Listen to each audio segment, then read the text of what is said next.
¿Por qué la Biblia guarda silencio durante 18 años? ¿Qué sucedió con Jesús entre los 12 y los 30? ¿Estuvo oculto? ¿Fue entrenado? ¿Despertó? No estoy hablando de teorías conspirativas. Estoy hablando de algo mucho más sagrado, la curiosidad del alma, ese impulso que nos lleva a mirar más allá del velo, a preguntarnos qué hay detrás de los silencios que la historia dejó sin voz. Y tal vez, solo tal vez, esta pregunta cambie por completo la forma en que entiendes a Jesús, al alma y a ti mismo. La historia oficial, la que escuchamos desde niños, es sencilla. Después de dejar boquiabiertos a los sabios del templo cuando tenía 12 años, Jesús volvió a Nazaret. Allí creció, obedeció a sus padres y aprendió un oficio. El Evangelio de Lucas lo resume con pocas palabras. Aumentaba en sabiduría, en estatura y en gracia ante Dios y ante los hombres. Y ahí termina el relato. Silencio. Un punto final que dura casi 2 décadas. Se dice que era un tectón, un artesano, un constructor. Probablemente trabajó con piedra, quizás con madera. Tal vez viajó a pueblos cercanos buscando encargos. Una vida humilde, sencilla. Una vida entre manos callosas, herramientas gastadas y días que se repetían con el ritmo del sol. Vivía entre la gente común, respiraba su mismo aire, sentía sus mismas luchas.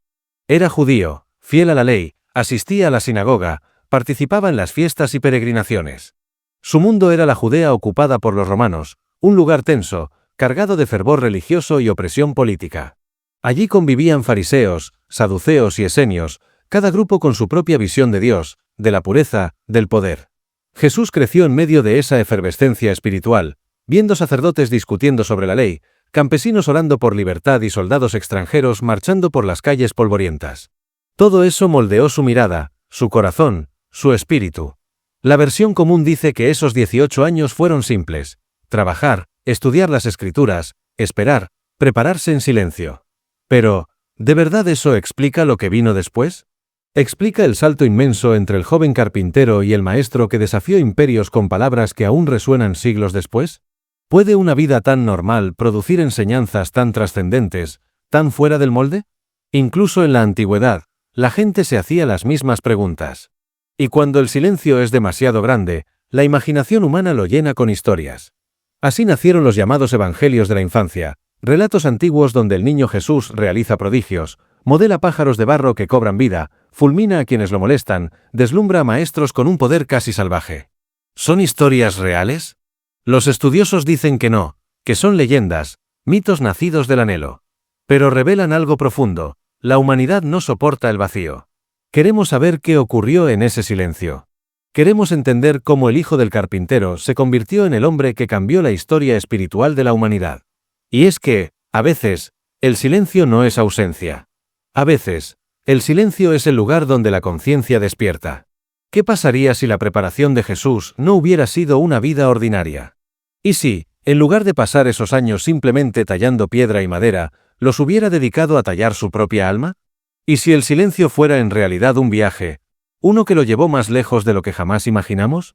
Algunos susurros antiguos apuntan hacia el este, hacia tierras donde el desierto se encuentra con el misterio. Dicen que Jesús viajó en busca de sabiduría, más allá de las fronteras de Judea, más allá de Roma, más allá de lo conocido. Su primera parada, cuentan algunos, habría sido Egipto. No es una idea descabellada. La Biblia misma dice que su familia huyó allí cuando él era un niño, escapando de la furia de Herodes. Egipto fue, desde tiempos remotos, tierra de refugio y de revelación. Un lugar donde lo divino se ocultaba en templos cubiertos de jeroglíficos, donde los iniciados hablaban en símbolos y el alma era considerada eterna. ¿Regresó Jesús allí en su juventud? ¿Pasó parte de sus años perdidos aprendiendo los secretos de los templos antiguos? Algunos creen que sí. Que estudió los misterios de Hermes Trismegisto, el sabio que enseñó que lo que es arriba es como lo que es abajo, que el universo entero es un reflejo del alma humana. Imagina por un momento a Jesús caminando entre columnas grabadas con signos del cielo, escuchando a sacerdotes que hablaban del alma como una chispa inmortal, del cuerpo como su templo. Imagina su mente absorbiendo esa sabiduría ancestral. No hay pruebas aceptadas por la historia, pero sí una resonancia profunda. El mensaje que más tarde predicaría parece respirar el mismo aire de esos misterios egipcios. Pero el rumor no se detiene allí. Porque más al oriente, en las cumbres del Himalaya, se oculta otra historia. Una historia que muchos quisieron creer. En el siglo XIX, Un periodista ruso llamado Nikolás Notovich afirmó haber hallado en un monasterio tibetano unos pergaminos que hablaban de un joven llamado Isa, un sabio venido del oeste. Decían que Isa había dejado Judea siendo joven, que estudió con brahmanes en la India, que aprendió de monjes budistas, y que tras años de silencio y aprendizaje, regresó transformado para enseñar al mundo. Una historia fascinante. Y aunque la mayoría de los eruditos la consideran un mito, su fuerza simbólica es innegable. Porque, real o no, esa leyenda nos habla del anhelo universal de conectar a Jesús con la sabiduría de Oriente, con el eco del karma, la reencarnación, la unidad del todo. Grandes maestros espirituales como Paramahansa Yogananda abrazaron esta visión, viendo en Jesús no solo al Mesías de Israel, sino al Cristo cósmico, el puente entre Oriente y Occidente, entre la fe y la conciencia. Y aunque los documentos de Notovich nunca fueron hallados, la pregunta sigue viva: ¿por qué esta historia resiste el paso del tiempo? Porque llena el vacío. Porque, más allá de la historia literal, simboliza el viaje interior del alma, salir de lo conocido para buscar la verdad, cruzar desiertos y montañas no con los pies, sino con la mente y el corazón. Tal vez Jesús no necesitó viajar miles de kilómetros para hallar la sabiduría. Tal vez la sabiduría viajó hacia él, porque su alma ya estaba lista para recibirla. Pero quizás el viaje de Jesús no fue hacia tierras lejanas, sino hacia las profundidades de su propio pueblo. Porque en Judea también existían buscadores, comunidades enteras que vivían con la mirada fija en el cielo, esperando señales del reino de Dios. Entre ellas, una se destacó por su pureza y su misterio: los esenios. Vivían apartados, en cuevas y desiertos, cerca del Mar Muerto. Eran conocidos como los hijos de la luz, y se veían a sí mismos en guerra contra las fuerzas de la oscuridad. Oraban, ayunaban y se bañaban en agua fría cada amanecer para purificar su espíritu. No buscaban poder ni reconocimiento, buscaban prepararse para la venida del Mesías. Creían que el mundo estaba corrompido y que solo una comunidad pura podría recibir la revelación final. En sus escritos, los famosos rollos del Mar Muerto, se habla de dos Mesías, uno sacerdotal y otro guerrero, ambos guiados por el fuego de lo divino. ¿Pudo Jesús haberlos conocido? ¿Pudo haber aprendido de ellos durante aquellos años silenciosos? Algunos creen que sí. Que quizás compartió con ellos las aguas del Jordán, los cantos nocturnos, la espera ferviente del reino que se acercaba. Los paralelos son sorprendentes. Los esenios practicaban el bautismo como símbolo de purificación, y más tarde, Juan el Bautista, el hombre que preparó el camino de Jesús, haría de ese rito su sello espiritual. ¿Casualidad? Difícil decirlo. Las conexiones entre ambos movimientos son demasiado profundas para ignorarlas. Sin embargo, Jesús no fue un esenio. Su luz brilló en otra dirección. Los esenios eran rígidos, exclusivos, casi cerrados al mundo exterior. Veían a los demás como impuros, indignos del contacto. Jesús, en cambio, rompió todas las fronteras. Comió con recaudadores de impuestos y prostitutas. Sanó a los leprosos, tocó a los intocables. Predicó que el amor era más grande que la ley, que el perdón valía más que el sacrificio, y que Dios habitaba en cada corazón dispuesto a mirar hacia adentro. Los esenios esperaban la llegada del reino de Dios. Jesús proclamó que el reino ya estaba aquí, que estaba dentro de cada ser humano. Ellos vivían separados, purificándose del mundo. Jesús entró en el mundo, ensuciándose las manos por amor. Ellos esperaban dos Mesías. Él enseñó que el Cristo vive en todos. Pero no podemos negar que de ese ambiente, de ese fuego espiritual que ardía en el desierto, surgió la chispa que encendería su misión. Los esenios fueron el eco del tiempo que precede a la tormenta. Jesús fue el trueno que rompió el silencio. Quizás, en los años perdidos, el joven Jesús caminó entre ellos, escuchando sus plegarias, aprendiendo su disciplina, pero comprendiendo que el camino hacia Dios no debía aislar, sino unir. Y en ese contraste, entre la pureza del aislamiento y la compasión del contacto, se forjó su mensaje más poderoso: el amor es el verdadero templo, y el corazón humano, su altar. Olvida por un instante las rutas del mundo. Imagina que el verdadero viaje no fue a través del desierto, ni de Egipto, ni de la India, sino a través del alma. Porque, ¿y si el secreto de los años perdidos de Jesús no estuviera en los mapas, sino en el silencio? ¿Y si ese silencio fue el escenario de su transformación interior? Un viaje invisible, pero más real que cualquier camino bajo el sol. Allí, en el silencio del alma, se gesta lo sagrado. Y en ese silencio, Jesús pudo haber descubierto los misterios que más tarde enseñaría con parábolas, con miradas, con gestos. No con palabras prestadas, sino con conocimiento nacido del alma. Los antiguos llamaron a ese conocimiento gnosis. No es aprendizaje de libros, ni estudio de letras sagradas. Es un saber que se siente, que se reconoce en lo profundo, como si el alma recordara algo que siempre supo. Los gnósticos, siglos después, hablarían de ese mismo fuego interior, y verían en Jesús no solo un maestro, sino un guía hacia el despertar del ser divino que dormita dentro de cada uno de nosotros. En los textos hallados en Nag Hammadi, esos evangelios prohibidos por el tiempo, Jesús no aparece como un predicador que impone creencias, sino como un despertador de conciencias. En el Evangelio de Tomás, por ejemplo, sus palabras resuenan con un poder diferente. Cuando se conozcan a ustedes mismos, entonces serán conocidos. El reino de Dios está dentro de ustedes y fuera de ustedes. Allí, la salvación no se trata de esperar algo en el cielo, sino de recordar lo que ya somos. De comprender que el reino no está lejos, ni perdido, sino latiendo en el interior, esperando ser descubierto.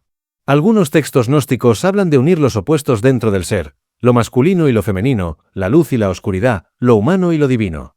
Dicen que solo cuando el alma se vuelve una con todas sus partes, alcanza la plenitud. Y en ese camino, María Magdalena aparece como la discípula más cercana, la que comprendió los secretos más profundos del Maestro, los que no podían ser comprendidos con la mente, sino solo con el corazón. Los gnósticos creían que el mundo material era una ilusión imperfecta, una sombra que oculta la verdadera luz. Jesús, según ellos, vino a despertarnos de ese sueño, a mostrarnos que la divinidad no está afuera, sino dentro. Que somos chispas de lo eterno, llamas de un mismo fuego. ¿Son estos textos las palabras exactas del Jesús histórico? Tal vez no. Pero reflejan una verdad más amplia, que su mensaje tenía capas, niveles, caminos internos que no todos podían ver. Quizás durante sus años de silencio, Jesús aprendió a escuchar lo invisible, a contemplar el alma humana con ojos divinos. Quizás comprendió que el mayor templo no se construye con piedra, sino con conciencia viva. Algunos maestros antiguos lo llamaron alquimia interior, transformar el plomo de nuestras pasiones en el oro de la iluminación. Y esa alquimia, silenciosa y profunda, podría haber sido el verdadero trabajo de Jesús en aquellos años ocultos, convertirse en Cristo. Porque el Cristo no es un nombre, ni un título. Es un estado del alma. Y todo aquel que atraviesa el silencio, que enfrenta su sombra, que se funde con la luz interior, se vuelve también un Cristo. Los llamados años perdidos no tienen un mapa, ni un registro, ni un diario. La historia no dejó rastro, pero el silencio dejó huella. Y a veces, el silencio dice más que 1000 palabras. Porque el silencio es el espacio donde la divinidad se escucha a sí misma. Donde la semilla germina sin que nadie la vea. Donde el alma se transforma, lejos de los ojos del mundo. Quizás Jesús no necesitó que nadie lo siguiera durante esos años. Quizás no realizó milagros ni pronunció sermones. Tal vez simplemente aprendió a escuchar. A escuchar el susurro de Dios en su interior, a escuchar la voz del amor que lo llamaba desde adentro. En ese silencio, el joven Jesús se convirtió en el Cristo. No por un título celestial, sino porque despertó. Despertó al propósito, al servicio, a la conciencia del uno.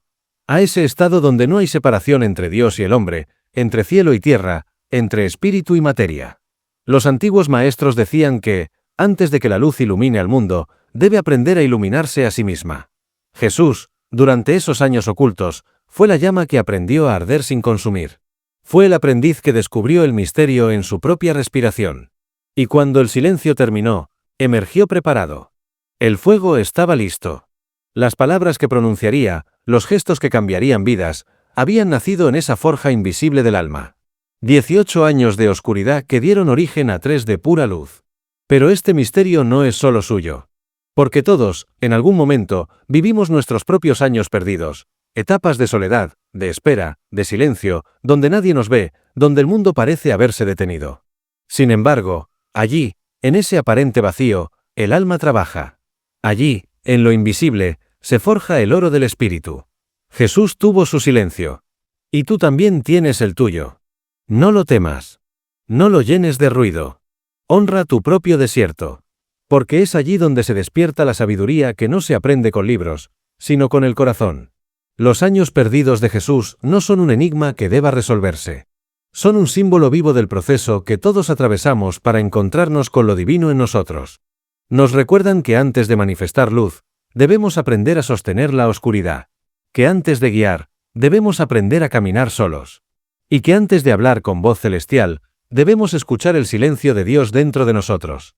Así, el silencio deja de ser ausencia y se convierte en preparación. Deja de ser misterio y se vuelve maestro. Deja de ser vacío y se transforma en luz interior. Porque el mayor secreto no fue donde estuvo Jesús, sino quien se volvió en ese silencio. Y el mayor llamado no es descubrir su historia, sino despertar la nuestra. Así que pregúntate, ¿qué estás forjando en tu propio silencio? ¿Qué llama estás preparando para el día en que debas brillar? Recuerda, el silencio no es el fin. Es el comienzo del despertar. Si este mensaje resonó en ti, si algo dentro de tu alma recordó quién eres, suscríbete y acompáñame en este viaje interior. Porque este no es solo el camino de Jesús. Es el camino de todos los que buscan despertar.